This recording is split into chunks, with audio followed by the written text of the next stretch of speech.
बिस्मिल्लाहिर्रहमानिर्रहीम। अस्सलाम वालेकुम नाज़रीन, आप यूट्यूब चैनल देख रहे हैं। मैं इमरान खान हूँ। सबसे पहले तो खबर यह है कि अमेरिका ने एक एडवाइजरी जारी की है और अपने शहरियों को मना किया है कि पाकिस्तान में वो मूव ना करें।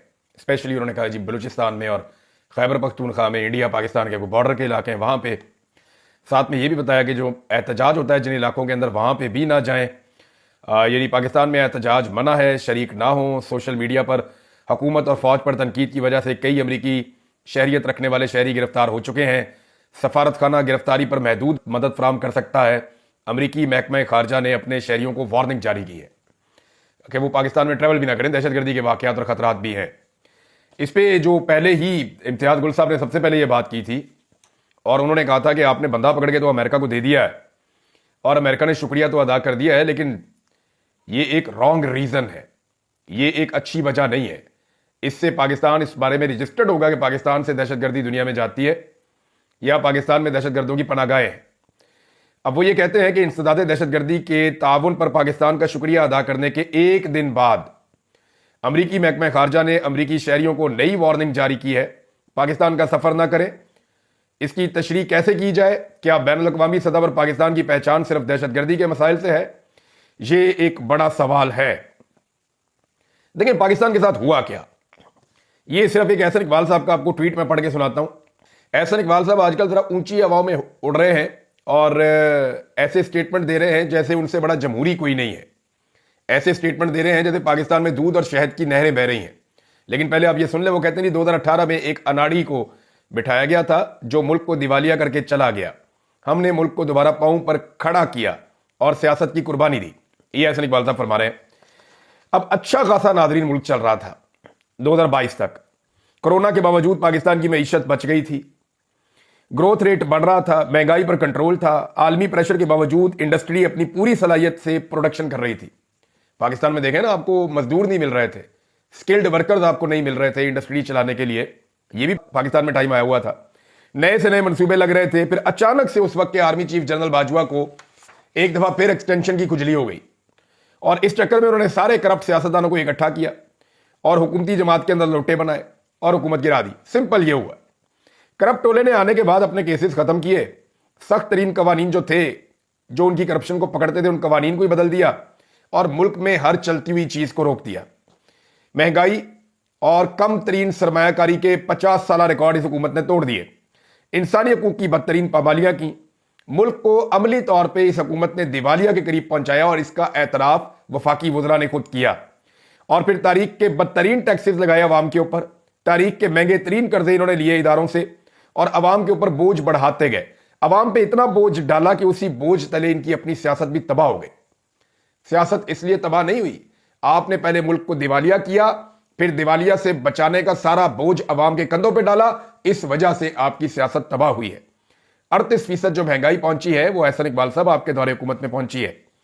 और हां, एक चीज और मैं आपको बताऊं कि ये जो इमरान खान साहब का दौर था ना, वो आज भी मौजूदा दौरे हुकूमत के मुकाबले में सुनहरा दौर लगता है।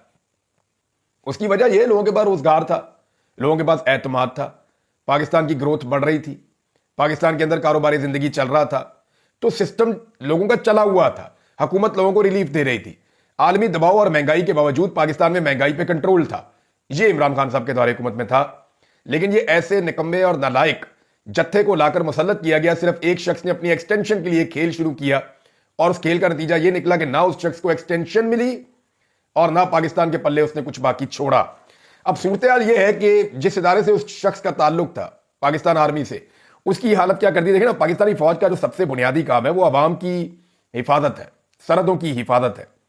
हमारी पाक फौज ने कई ऐसे काम अपने जिम्मे ले लिए हैं और गुज़िश्ता कुछ अरसे में ज्यादा जोरदार तरीके से अपने जिम्मे लिए हैं जो उनकी जिम्मेदारी नहीं है।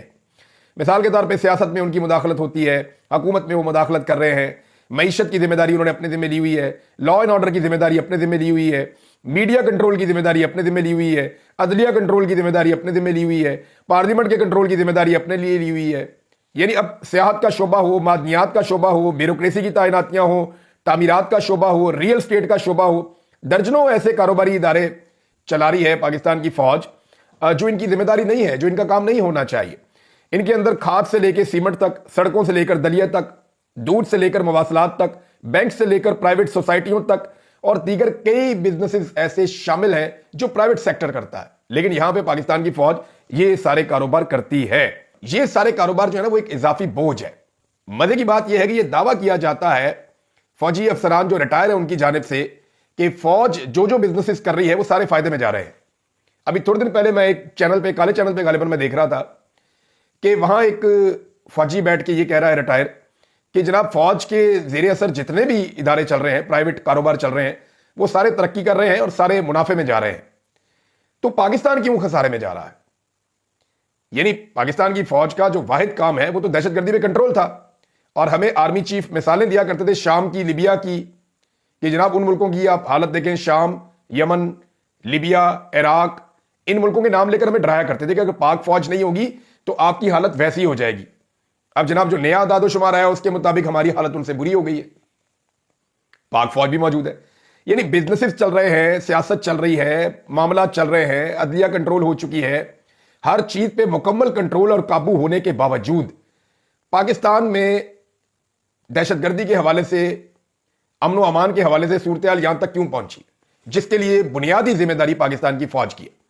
बाकी सारे शोबों में अगर ये कामयाब हैं तो उस शोबे में जिसके लिए पाकिस्तान की कौम अपना पेट काटती है, उस शोबे में जिस शोबे के लिए पाकिस्तानी कौम जो है वो इतनी बड़ी फौज का बजट बर्दाश्त करती है, उस शोबे में नाकामी क्यों हुई है? देखिए, कामयाबी तो सबसे पहले उस शोबे में होनी चाहिए ना जो बुनियादी काम है। आपको अपना बुनियादी काम आता हो तो फिर आप कोई और इधर उधर का काम कर ले तो फिर ठीक है। लेकिन अगर आपको अपना बुनियादी काम जो है उसके अंदर नाकामी का सामना है तो फिर आपको सारे काम छोड़कर अपने बुनियादी काम की तरफ तवज्जो देनी चाहिए। जिन ममालिक का नाम लेकर हमें डराया जाता था वो आज हमसे बेहतर है। नाज़रीन, एक और खबर है, और ये खबर आई है जनाब, इंडियन मीडिया भी इसको रिपोर्ट कर रहा है और वो तो बहुत रोला डाल रहे हैं। कुलभूषण यादव के हवाले से खबर है कि तुर्बत में नामालूम अफराद की फायरिंग से नमाज तरावी के दौरान मुफ्ती शाह मीर जाँ बहक हो गए। मुफ्ती शाह मीर का कत्ल भारतीय मीडिया की टॉप स्टोरी बना हुआ है इस वक्त, और वो ये दावा कर रहे हैं कि कुलभूषण यादव को गिरफ्तार करवाने के पीछे मुफ्ती शाह मीर का हाथ था। ये वो दावा कर रहे हैं। देखिए, पाकिस्तान के अंदर भारतीय इंटेलिजेंस एजेंसीज ने अपने टारगेट्स तो अचीव किए हैं। सिखों का कत्ल किया गया पाकिस्तान के अंदर, मुख्तलिफ ऐसे एलिमेंट जिनको भारत अपने खिलाफ समझता था उनका कत्लेआम किया गया पाकिस्तान के अंदर।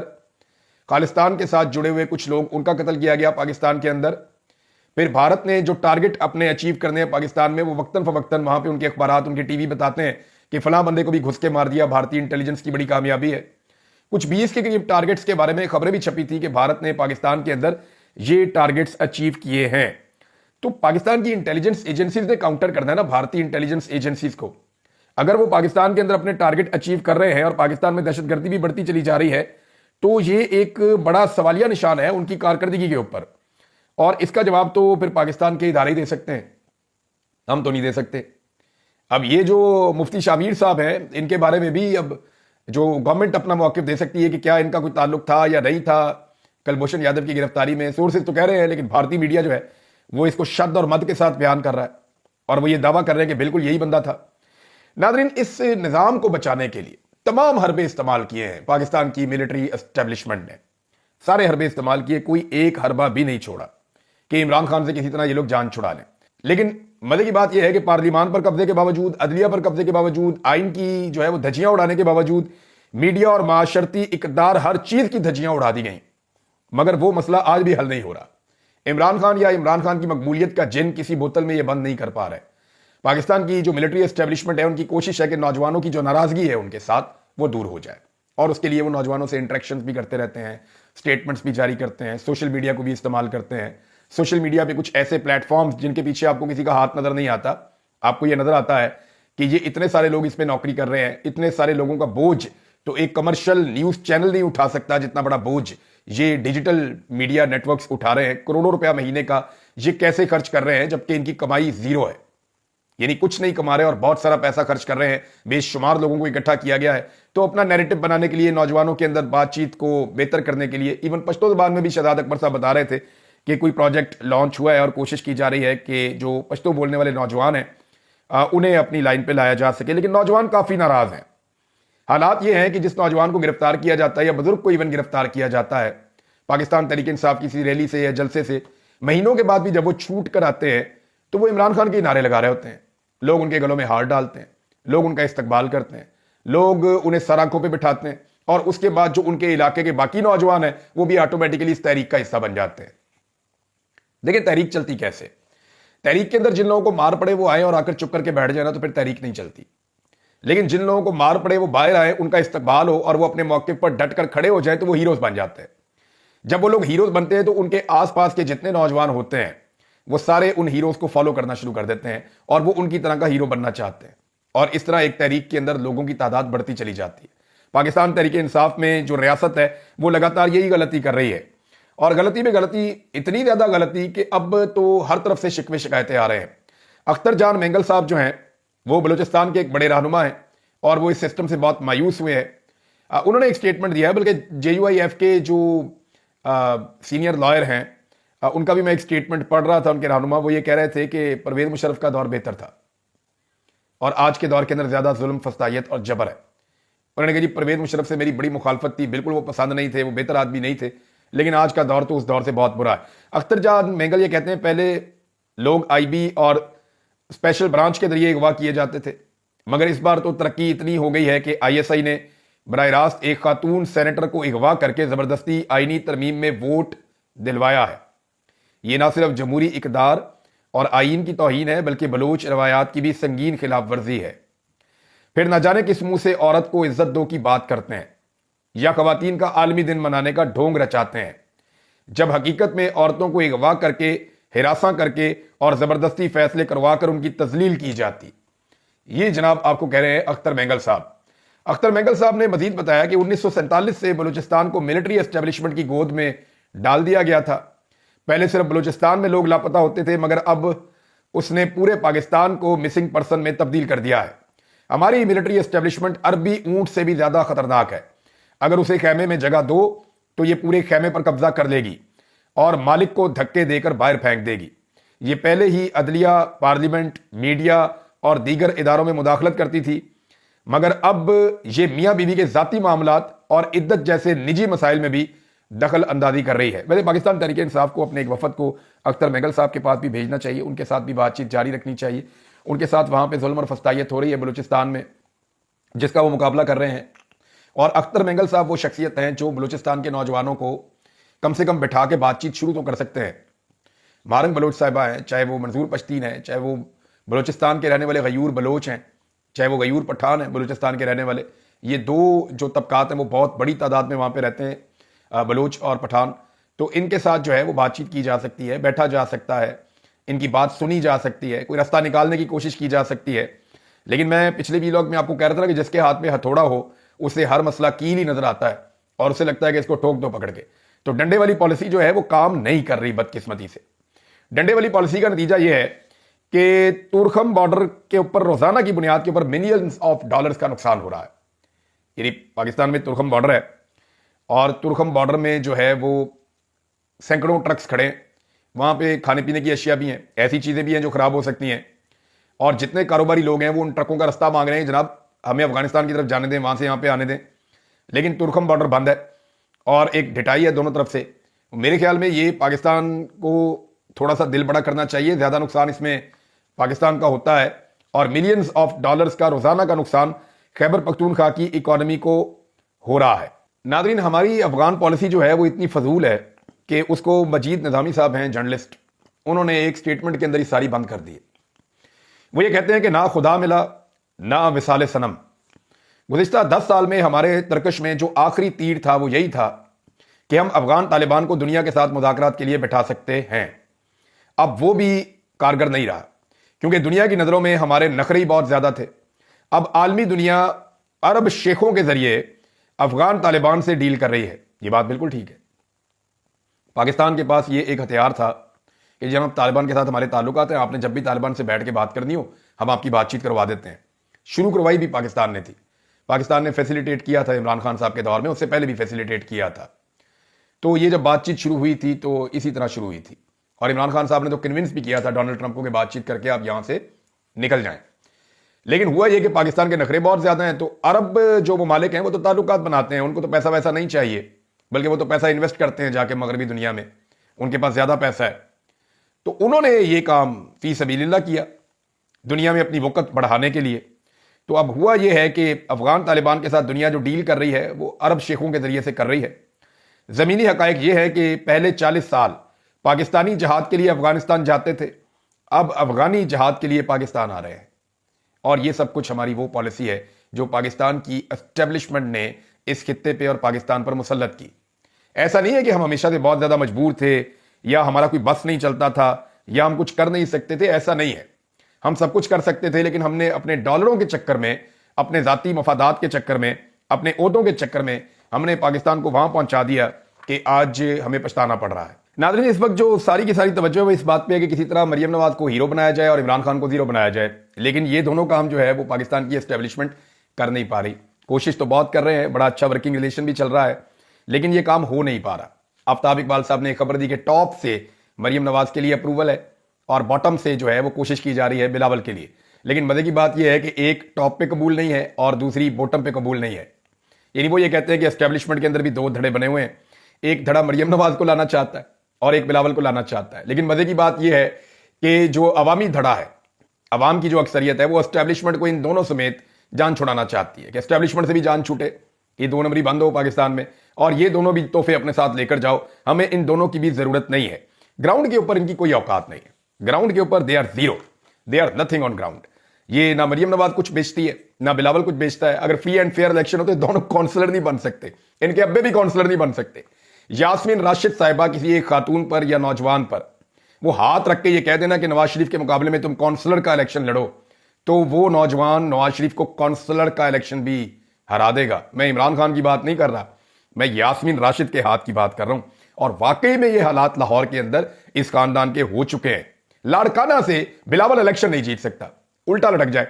अगर फ्री एंड फेयर इलेक्शन आप करवा दें, आलमी मुबस्सरीन बुला लें, सबको बैठा दें, आप इलेक्शन करवा के देख लें, ये वहां से इलेक्शन नहीं जीत सकता। जो मर्जी कर ले, नवाब शाह से इलेक्शन नहीं जीत सकते। इनकी दुर्गत बन चुकी है अवाम के अंदर, इनकी जड़ें खत्म हो चुकी हैं, ये खोखले हो चुके हैं, इसीलिए तो बेचारे बूट पॉलिश कर रहे हैं। इनके पांव अगर जमीन के ऊपर होते तो इनके हाथ में कभी भी ब्रश ना होता। इनके पांव जमीन के ऊपर नहीं है। मेरे पास जो इंफॉर्मेशन है ग्राउंड से, जो लोग मेरे साथ बात करते हैं, वो कहते हैं कि प्रैक्टिकली दे हैव गॉन, वो खत्म हो चुके हैं, अब वो वापस कभी नहीं आ सकते। इनके हालात बहुत पतले हैं। लेकिन देखें, सियासत है ना, आप इसमें कोई भी बात हतमी कह नहीं सकते। इमरान खान साहब भी गैर मकबूल हुए थे, फिर एकदम बहुत मकबूल हो गए थे, और अभी बहुत मकबूल हैं। तो सियासत में वापसी हो सकती है, लेकिन सबसे पहले जो सियासत में वापसी करनी होती है, आपने अपनी पॉलिसी ठीक करनी होती है। आपने बूट को इज्जत देने की बजाय वोट को इज्जत देनी होती है। नाज़रीन, ये जो तोहफे मुसल्लत किए गए हैं, ये अवाम के साथ क्या कर रहे हैं ये आप देखें। वो जो डॉक्टर के साथ बदतमीजी की मरियम नवाज साहिबा ने, उसके बाद डॉक्टरों का रद्देमल आ रहा है। पाकिस्तान के बाहर से भी डॉक्टर्स वीडियो बना रहे हैं, पाकिस्तान के अंदर से भी बना रहे हैं, और बड़ी तमीज के साथ बना रहे हैं। यार ये क्या बदतमीजी है, ये हमारा काम है। ये ऐसे अनपढ़ जाहिल लोग अंदर घुसेंगे और घुस के हमारे अस्पतालों के अंदर ना ही हमें दवाइयां देते हैं, ना ही हमें बजट देते हैं। अस्पतालों के अंदर इन्होंने हालत बुरी की हुई है, फैसिलिटी है, टकेगी नहीं देते, काम हमसे दुगना लेते हैं, और उसके बाद आकर हमारे ऊपर बदमाशी भी करते हैं। तो ये दिस इज नॉट फेयर। तो डॉक्टर जो है वो इसके ऊपर आवाज उठा रहे हैं, उनमें बहुत गुस्सा है। एक डॉक्टर साहब हैं भक्कर में, उनके ऊपर मुकदमा दर्ज कर दिया पीका एक्ट के तहत। बैरून मुल्क से डॉक्टर वीडियो बना बना के डाल रहे हैं। यानी कोई एक शुबा, बदमाशी इन्होंने हर जगह पे जाके करनी है, रंगबाजी इन्होंने हर जगह पे जाके करनी है, टिकटॉक बनाने के चक्कर में एक डॉक्टर की इज्जत। अच्छा, ये फॉरेन क्वालिफाइड डॉक्टर्स होते हैं, मे भी देखें डॉक्टर से गलतियां भी होती हैं, लेकिन अगर आपने ये हरकतें करनी है तो क्या आपने ऐसे करनी है कि कैमरे ऑन करके आपने डॉक्टरों को बेइज्जत करना है? तो तरीकेकार तो ये होता है कि आप एक मीटिंग में बैठते हैं, अंदर बैठ के आप इन कैमरा बात करते हैं, जो प्रॉब्लम्स है उनको डिस्कस करते हैं, उनकी बात सुनते हैं, इंक्वायरी करते हैं, फिर आप फैसला करते हैं, और फैसला वो डिपार्टमेंट करता है और वो आपको सिफारिशात पेश करता है। ये तो जनाब बदमाशी है। शहबाज शरीफ साहब भी यही ड्रामे करते थे। अब उनकी जो भतीजी है वो उनसे 2 कदम आगे, वो नेक्स्ट लेवल पे आके वही वाली बदमाशी और वही वाली चीजें करने की कोशिश कर रही हैं। मेरे ख्याल में इससे पाकिस्तान आगे नहीं बढ़ेगा, ना इस सस्ती अदाकारी से आप नौजवानों को मुतासर कर सकते हैं, नहीं कर सकते। अब तक के लिए इतना ही। अपना ख्याल रखिएगा, अपने चैनल का भी। अल्लाह हाफ़िज़।